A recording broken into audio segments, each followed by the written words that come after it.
Tonight, a Texas man is among those facing the most serious charges yet in connection with the Capitol riot. Seditious conspiracy, which is working with others to try to overthrow the government by force. Matt Doherty taking a closer look at the suspect and his militia ties to Texas. The Anti-Defamation League tracks what it believes are extremist or hate groups. The ADL regional branch that's located here in Houston says it's been watching the Oath Keepers for years.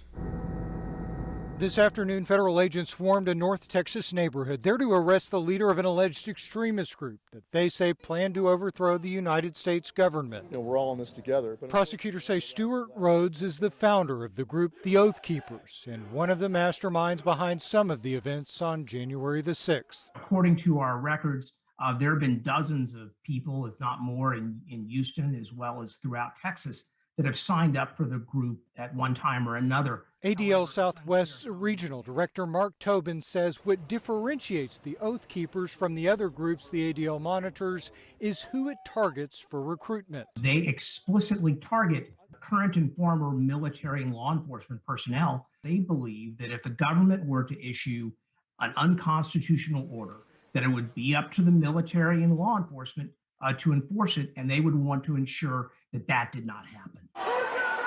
That's what prosecutors say Stewart Rhodes and 10 of his followers did on January the 6th when they allegedly tried to oppose by force the transfer of presidential power. So we're certainly not anti-government. What we are is we believe in the government staying within the bounds of its authority. Prosecutors say 2 days after the election, Rhodes allegedly urged his followers to refuse the election results, writing in a message, quote, "We aren't getting through this without a civil war. Too late for that.